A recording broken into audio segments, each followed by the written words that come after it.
Sometimes a slap in the face is the best rebuke for a jackass who insults your wife. It was the slap heard round the world. Was it wrong?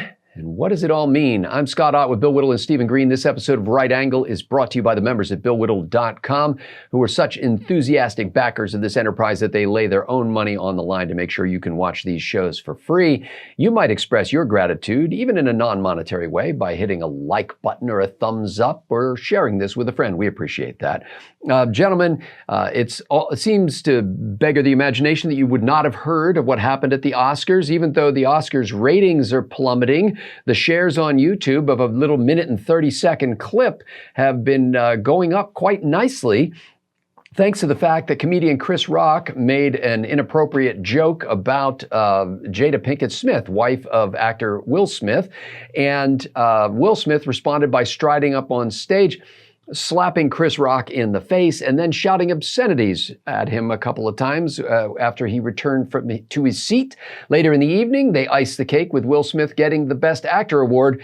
But Stephen Green, it was clear that Will Smith was not acting when he did that to Chris Rock. And, I've talked to a number of people about this in my other employment, and it seems some people were just absolutely shocked.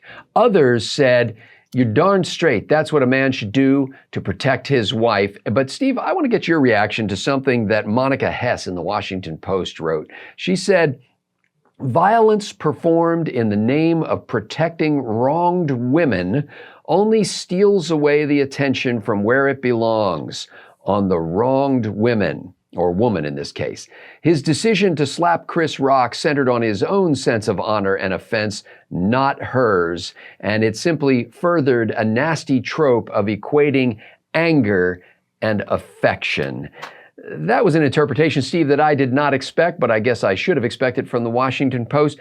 How do you read this situation? Do you think it says anything about Hollywood's understanding of the roles of men and women in marriage, or the role of a man in protecting his wife? Before I get to that, which is all very interesting, I thought the G.I. Jane reference was just a little dated. I think that movie came out in the mid '90s. Yeah. So for Chris Rock, I've got some other references here that you might want to just stick on the shelf for next time. It's good to see Sinead O'Connor's barber still gets work. I think that's pretty fresh. Grace Jones, I thought you were taller. That might have worked. I loved you in Star Trek: The Motion Picture. And then you get the Trekkies on board with that one. And of course, I thought Joan of Arc was French. So just freshen things up there. By the way, I want to affirm, because I had this question, Steve, that people from the show said that Chris Rock did that bit himself. It was not written by comedy writers. It was not prepared for him. Well, I draw the line at making fun of somebody's medical condition. Maybe he didn't know that seems unlikely, but a friend of mine suffers alopecia. And by the way, she looks gorgeous bald, but it's also not something I'm going to joke about. She's suffered this since she was a young teen, and it's bad enough when it hits you in your 40s, but for that to happen to a young girl at 12, 13 years old is just awful. It's really hard to comment on the rightness or wrongness of this whole thing, because it was just a mess, and a highly public mess. People do still watch the Oscars, maybe not in the numbers they used to, but I think 14 or 15 million people tuned into this thing. And I'm also, when I first saw it, and especially when I heard Will Smith shouting, I was definitely convinced that it was real. But when I watched it again, I was a little less sure. The first reason is, if you watch the beginning of the clip, Will Smith laughs at the joke. He laughs at the joke. It's very clear. So I don't know if Jada gave him a look that said, "You'd better get on this," or if there was something planned and he just didn't know what the joke was, and so it took him by surprise. Also, if I'm Chris Rock, if I'm anybody, and somebody starts marching at me at a pretty high speed unexpectedly, I don't leave my hands in my pockets, because I don't know what's coming up. If I remember the video correctly, Chris Rock left his hands in his pockets, so he knew it was coming up. Maybe I'm reading that situation wrong. I don't know, but I always know that there's a lot of artifice in Hollywood. It's kind of their business, and so I'm let's just say I'm less certain than you are of the authenticity of what took place. I'm wondering if there's any public occurrence, Steve, that especially people on our side of the aisle, don't immediately think was phony. Well, as I said, I'm not sure whether it was phony or not, but there were details there that caught my eye. I just finished with this real quick. Robert Heinlein told the story in I think one of his Lazarus Long books about the man whose young wife was got her dress caught in the train tracks, and there's an oncoming train, and he tried to free her, but wasn't having any luck. And a hobo waiting for a train to come by sees what's going on, and he pitches in and helps. And as it turns out, all three of them were killed. And Heinlein's point was it was the husband's duty and privilege to do that. But what makes the stranger do that? And I think some of our reactions to that videotape are similar to maybe our reactions to that old story. Bill Whittle, when I saw this and heard the reaction of some of my colleagues at work, I was wondering whether this was just another example of our tendency to view whatever happens in the world as a reinforcement for what we already believe. Immediately, people jumped to their fortress of ideology where they said, well, either this is terribly wrong, like the lady in the Washington Post who, thinks it's somehow, Will Smith mansplaining on behalf of his wife and, equating, it almost made it seem like she was calling him a wife beater because he went up and slapped the guy who attacked his wife. And so there are people on that side. On the other side, there are frankly people who are more like me, and a lot of, especially women that I talk to, who basically said, it's good to see a man who will stand up for his wife. And one of my colleagues asked me, would you have gone up on stage and done that? And my gut reaction was, I wish I would have had the courage to do that. I don't know that I would have. Bill, is this just a tempest in a teapot, or do you think this says anything at all about our culture in the way, at least, that people have reacted to this? Yeah, it says a lot about everything. The first thing it says is that whatever doubts anybody might have had about the end of Hollywood and the end of the movie star system, you can pretty much look at this event as the last flutter of the red flag on the white star line as the Titanic goes down to the bottom. I mean, this is the most memorable moment in Oscar history, is when somebody went up and punched out a guy for telling a joke. Look, I have said repeatedly, and I have values as you do and as Steve does. So I have said repeatedly that I believe there are such things as fighting words. I believe that there are insults that can be issued to your face that you not only should not stand for, but you cannot stand for. And most of those have to do with my wife, and we all three feel that way because we're traditional in that way. So on some level, the argument that he's standing up for his wife is something I respect, but I don't think it applies here. And I don't think it applies here for a number of reasons, one of which is the key to everything.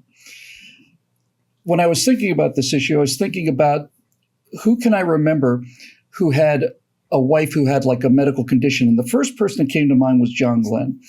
And it's a very famous scene in The Right Stuff, which is based on a true story, where all of these reporters wanted to come into the house and question John Glenn's wife. John Glenn's wife was unbearably shy. She had a terrible stutter.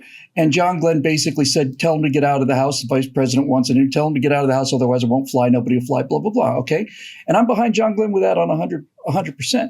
The reason this doesn't apply here is that when Will Smith sits there and says, keep my wife's name out of your effing mouth. Well, his wife is a effing movie star. She is a public figure at an event in a $700,000 dress, who is at an event, who knows full well that this is nothing but insult comedy and has been nothing but that for the entire time. So if it's okay to punch Chris Rock out for making a joke in poor taste, then is it all right for Javier Bardem to reach up and punch him out because he made a joke about Penelope Cruz 10 seconds before this one?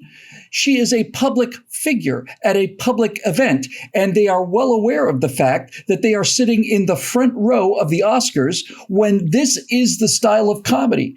I think so. So that's number one. This idea that she's like, this keep my wife's name out of your mouth. Chris Rock talked about his wife in 2016 for boycotting the Oscars. She's making a public statement about boycotting the Oscars. She is involved in all of this. She's a public figure. What he could have done and probably should have done is what any one of us would have done. And it's actually so common, it's a cliche line. You walk up to this guy and instead of sucker punching him, because he did sucker punch him, Chris Rock thought his friend was coming up there to either make a joke or do some kind of Hollywood thing. It's absolutely real, but you could tell from Chris Rock's expression that he thought, oh boy, here he comes. He's got something to say. And then Will Smith just punches him with his hands in his pockets, as Steve said. If this was going to be done the way that these kind of things are supposed to be honorably done, he should have said something to the effect of, let you and me step outside, right? Not just walk up and sucker punch somebody in the face for doing his job. That's his job. That's what he's there for. That's what he does. And that's what he did all night before this and all night after that. Was it in bad taste? Yes, undoubtedly. Virtually everything he does is in bad taste. So the defense that he's standing up for his wife is something I would respect enormously if this had happened in a bar between people who'd never met each other and his wife was basically just sitting there and somebody threw an insult at him. But that's not the case here. This is not only a public figure in terms of his wife, this is a public event. And Steve pointed out that Will Smith laughed at the joke because he did. He laughed at it. And then you go back to Chris Rock for 4 or 5 seconds and you don't see what happened between these two people. But then he walks up there and has a smile on his face and smacks him in the face and so on. So I don't have a whole lot of sympathy for somebody who gets dressed up to go to an event like that, sits in the front row, and then is mortified that somebody made a comment about them as a movie star. I just don't buy it. This to me is what divides this from defending your wife to the fact that if you are not able to take that kind of thing in the front row of the Oscars as a famous movie star wife of a guy who's nominated for an award, then I'm sorry. I don't know. I don't buy it. I don't. I think he's lucky he wasn't arrested. And by the way, I'll just close by saying this. Whenever I talk about fighting words, whenever I talk about this idea that there are some things that you cannot say to my wife in my presence, I always preface this or close it by saying, if that happens, one or both of us are either going to the hospital or we're going to the jail. And I noticed that he didn't, there are no consequences for this. If you're willing to hit a guy for insulting your wife, you should be prepared to go to jail for that because that is assault, right? What consequences did he get? His consequences for his actions were half an hour later, he gets the gold statue and goes out waving it and partying it all night.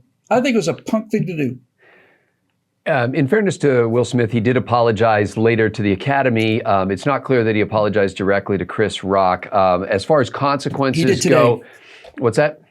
He did today. Okay, well, the latest stuff I read said that Rock is still kind of avoiding him and got out of there shortly after the incident happened. The police say that Rock is not planning to press charges, but that doesn't mean that Rock will never press charges.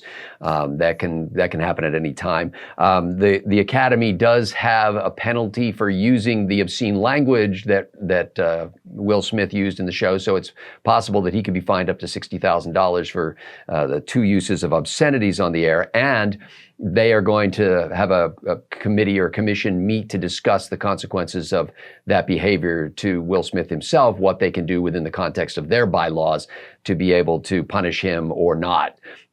Based on that. Smith, clearly contrite about it, probably more contrite than I would be or that I thought was necessary, is saying that he did the wrong thing, that he let his emotions get the better of him, that he was acting in a protective role for his wife, but that he shouldn't have done what he did. So he clearly treats it as something wrong. But there are many, many people around the United States, and I count myself as one of them, who think that when the offense happens in front of the entire world, then the reaction should also happen in front of the entire world. Because a lot of other people were saying, well, we should have just talked to him backstage. And I said, what happens to Chris Rock in that situation? If Chris Rock had just said something nasty about a woman who had a disease, then actually things would have gone worse for Chris Rock than they're actually going to go. Because then he would become the subject of potential cancel culture. It's like, oh, he's beating up on a woman, he's beating up on a handicapped woman, and then all of the chatter would have been about this terrible guy, Chris Rock. As it turns out, it's Chris Rock now looks like a victim. Will Smith looks like the bad guy because he went up there and slapped him in the face. But clearly, he was acting in a role that a lot of men wish they had the guts to do, that a lot of women wish they were married to a guy who had the guts to do. And whether you think it was faked, trumped up, or just, anything that anybody from Hollywood does, you don't have to treat like they're human beings because they're all actors. I get that. I understand that a lot of people will look at it that way. They're all phonies. They're all fakes. But frankly, I thought it was the first real moment that I've ever seen at the Oscars. I thought it was the first moment when people stopped with the fake laughter, the instinctive, and frankly, my take on on Will Smith's laughter was kind of the instinctive, oh, I know he's about to make a joke. I'm ready to laugh because that's what happens when the guy makes a joke. But then he went the wrong way with the joke. And I understand a husband's anger and a need to defend his wife. You may write this off in any number of ways, but I think that at least having this discussion about the role of men with regard to their wives, about what's appropriate. When you just said, almost casually, Bill, well, it's insult comedy, and that's what they do at the Oscars. I'm like, since when and says who? Why is that a thing? Why do we think we want to get together and watch our favorite movie stars be insulted by some jackwagon like Ricky Gervais, who is also a brilliant comedian, or Chris Rock, and just like, you came into the room, you're wearing a $70,000 dress, therefore I get to insult you. If that was the only insult that he had issued the entire night, he would have a case. Yeah, I'm not saying it's the only insult. What I'm addressing here is the overall idea of the fun that we have watching famous people be insulted by another famous person. And I'm like, I don't know, is that really fun? Do I really think that Will and Jada have the right to have like an actual marriage? Do they actually love each other? This is not some 1930s staged Hollywood marriage where they're just pretending to be in love because they both have good followings and they want to, promote for the PR benefit of it. I think they love each other. I think it's a husband and a wife. I think they care. I think the disease is devastating. I think it's really hard, especially on an African-American woman. The whole, there've been actually documentaries made about the whole hair culture. In fact, I think Chris Rock made a documentary about the hair culture of African-American women. This is a big dang deal for her. And I, for one, don't watch crap like this on TV because it's not fun for me to watch other people just get hurt. It's like, oh, it's okay. You came and sat in the audience. You sat in the front row. Therefore, you're a legitimate target. Why can't you make actual jokes? Why can't you use self-deprecating humor, which is always more effective? Why does it have to be that we say, hey, let's take the opportunity to see people beat up on each other? I'm from like some previous century. I know that what I'm saying right now is going to be just pummeled in the comments section because people are like, no, these people deserve it. They deserve everything that's coming to them. They earned all that money. They took it from us. They're going to use it in liberal causes. They should be insulted with impunity. I just think that it could be more civil, that we could be better people. And I think sometimes a slap in the face is the best rebuke for a jackass who insults your wife. For Bill Whittle and Stephen Green, I'm Scott Ott. Thanks to the members at BillWhittle.com for making Right Angle possible.